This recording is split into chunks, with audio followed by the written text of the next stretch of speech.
सम्पूर्णमा नमस्कार। आज चाहिँ म यहाँ पानी घट्टामा छु। यो चाहिँ पानीबाट चल्ने घट्ट हो।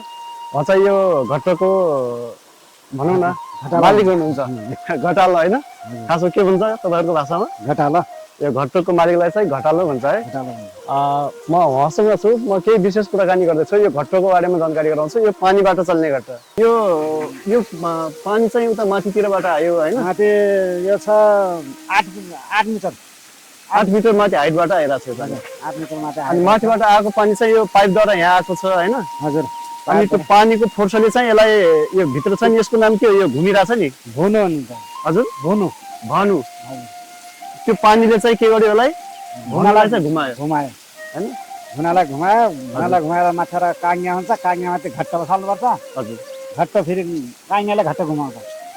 यो भनुको माथि चाहिँ काङ्या बस्यो। हजुर। अनि त्यसमाथि चाहिँ घट्ट बस्यो हैन? भुनाले काङ्यालाई घुमायो। काङ्याले घट्टलाई घुमाउँछ। यो चाहिँ यो भित्र माथिको पानीको फोर्सले यो 8 मिटर माथिबाट पानी आइरहेको छ हैन? त्यो पानीले चाहिँ पानीको फोर्सले यो घट्टको चाहिँ भनुलाई घुमायो। हजुर। त्यो भनुलाई घुमाइसकेपछि त्यो भनुको माथि चाहिँ के लाग्यो हुन्छ?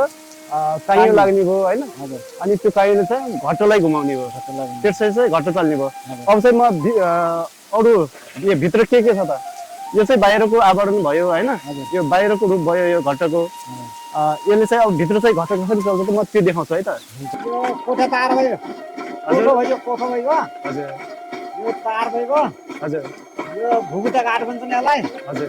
यो घट्टमा लगाएर हल्लाउँछ र गेरा जस्तो।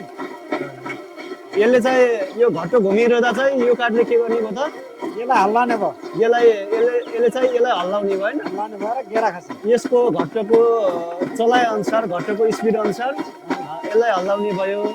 अनि यसलाई हल्लाइसकेपछि चाहिँ यहाँबाट बिस्तारै त्यो घट्टको स्पिड अनुसार चाहिँ मकैको दानाहरू या अन्नहरू जुनसुकै पनि खस्ने भयो हैन? बढी खसाउन कम खसाउनलाई यसलाई गराउनुपर्छ। तपाईँले यसलाई कति बढी कति कम खसाउने भन्ने चाहिँ योबाट हुने भयो। योबाट हुने भयो। आज कति मिसिनो कति खर्च गराउने तारा काठबाट हुन्छ। यतातिर यो छ हैन? यसलाई तारे काठ भन्छ हैन? तारा काठ भन्छ। यो उठाएपछि चाहिँ घट्ट अलिकता माथि आउने भयो। माथि आउने दल्ने भयो। यसले चाहिँ खर्च खाने पहिला अलि दाना बनाउने भयो हैन? अनि खस्रो बनाउने भयो। यसलाई जति तल दबायो त्यति चाहिँ मसिनो हुने भयो। घट्ट फेरि स्लो चल्छ। तल भए घट्ट स्लो चल्छ। यो चाहिँ यो तल बस्यो भने चाहिँ घट्ट चाहिँ अलि बिस्तारै चल्ने भयो। बिस्तारै चल्ने भयो। मिसिन बाल्ने भयो। मसिनो बनाउने भयो है। यो घट्ट चाहिँ कहिलेदेखि सञ्चालनमा ल्याउनु कहिलेदेखि बनाउनु भयो यो घट्ट? यो त हाम्रो 2062 मा भयो। 62 सालमा। 62 भनिसकेपछि लगभग 20 वर्ष उपर भइसक्यो।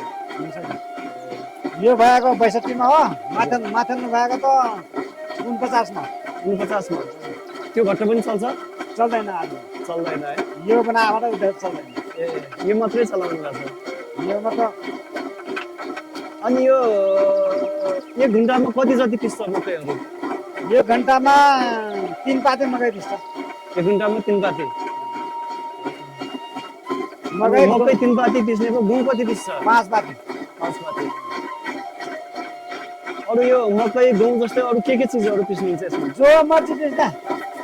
बेसार पिस्ना, कोदो पिस्ना, चावल पिस्ना, गहुँ पिस्ना। गहुँ मकै त हाम्रो चलिरहेको छ। हजुर। अनि जो मर्जी चलाएको तपाईँलाई। सबै चीजहरू पिस्नुहुन्छ? मसलाहरू पनि पिस्नुहुन्छ? हजुर सब। यसमा चाहिँ के हुन्छ भन्दाखेरि पेल्ने र कुट्ने बाहेक पेल्ने र कुट्ने बाहेक अरू सबै चिजहरू चाहिँ यसमा ल्याएर चाहिँ पिस्न सकिन्छ। अहिले त अब पछिल्लो चरणमा यस्तो घटनाहरू चाहिँ पानी घटनाहरू एकदम कम मात्रामा देख्न पाइन्छ हैन? किनभने अब गाउँमा लाइन आयो। अनि त्यस पछाडि अहिले त जो टोलमा अनि गाउँमा त्यो मिलहरू पनि आइसक्यो नि त। त्यसले गर्दा त अहिले यो घट्ट चाहिँ एकदमै कम छ। फेरि पनि हामी त चलिरहेछ हैन? चलिरहेछ हैन? यता गाउँमा नजिकमा मिल छ कि छैन? नजिकमा चाहिँ हाम्रो गाउँमै मिल छ।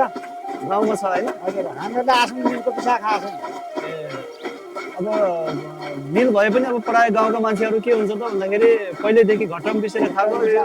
घट्टमा पिसा फेरि अब स्वाद पनि फरक हुन्छ नि त हैन? धेरै फरक हुन्छ। धेरै फरक हुन्छ। यसमा चाहिँ अब एकदमै यो अर्ग्यानिक भयो के अर्ग्यानिक हो खानालाई पनि यसमा पिसेको चाहिँ एकदम मिठो हुने भयो नसिने छ फेरि यो हाम्रो घट्ट त यो कस्तो राम्रो पात्र आयो होइन हजुर नसिने राम्रो पात्र आएछ ए अति मिठो क्या अन्न यसले पिसा अन्न सब चिज मिठो ए पिरो पाउँदा पनि पिरो पनि कस्तो राम्रो हुने अन्न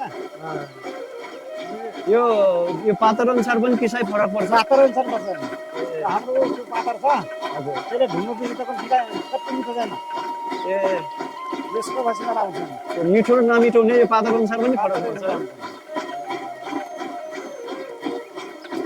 यस्तै हाम्रो पहिला ढुङ्गा निकाल्दामा कोइना खानेको ढुङ्गो राम्रो हुन्छ अनि भन्दै त हजुर यो पनि यस्तै हुन्छ यसको पनि खाने हुन्छ ए कोइना खाने राम्रो हुन्छ कोइना खाने अनि फाल्टो हुन्छ यो घट्ट बनाउँदा चाहिँ लागत चाहिँ कति लाग्यो त्यतिखेर खर्च अहिले हाम्रो यो गाडीले उठाएर फाल्दैन नि हजुर पुरै उठाएर लग्यो त ए खोला आएर लग्यो लाएर सब लग्यो यसलाई खिरी बनाउनु हो अब खिरी अहिले बनाइदिउँ अहिले लाग्यो हाम्रो 22,000 रुपियाँ लाग्यो 22,000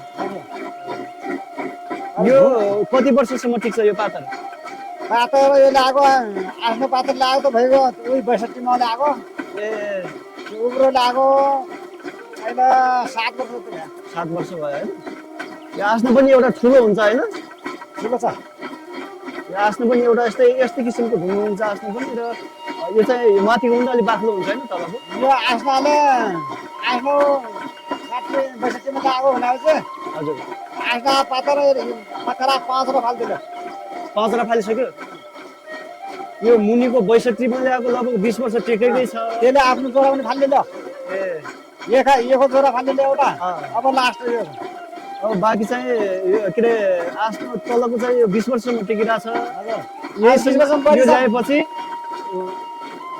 अहिलेको अवधिसम्म आजसम्म चाहिँ 5वटा पात्र माथिको चाहिँ फेरिसक्यो भन्नमा यो चाहिँ एकदम छिटो किन्ने भयो होइन घुम्छ नि त यो घुम्ने भएको कारणले एकदमै छिटो किन्ने हो यो यस्तो किसिमको यो साँचो छ क्या यसमा यसलाई चाहिँ हामीले उठाएर अलिकता हल्का माथि उठाइदिने भने चाहिँ यो पिठो चाहिँ खर्च बनाउँछ होइन यसलाई चाहिँ अलिकता हामीले बसाइदियो भनेपछि अलिकता कम गरिदियो भने चाहिँ यसले पिठो चाहिँ के गर्छ मसिनो बनाउँछ र यसको ब्यालेन्स मिलाउनलाई त्यहाँ पनि कम गर्नु पर्यो होइन पर्दैन यसलाई कम मात्रै गरे भयो त्यहाँबाट यसलाई कम गरेर त्यहाँबाट धेरै मकै खस्यो भने पनि के हुन्छ खर्च हुन्छ होला नि त फेरि भइसक्छ घट्ट घट्ट भइजान्छ होइन धेरै भयो भने यो अनुसार घट्ट चलाएअनुसार त्यहाँ पनि मिलाउनु पर्यो यो साँचाहरू चाहिँ यसमा ख्याल गर्नुपर्छ अरू केही पनि गर्नु पर्दैन त्यसमा ल्याएर के अब मकै गहुँ के पिस्नु पर्ने हो त्यसमा राखिदियो अनि यो सबै कुराहरू सेटअप गरिदिएपछि यसले चाहिँ अटोमेटिक पिसिराख्छ र यहाँ पिसेर यो बढी भयो भनेपछि गऱ्यो होइन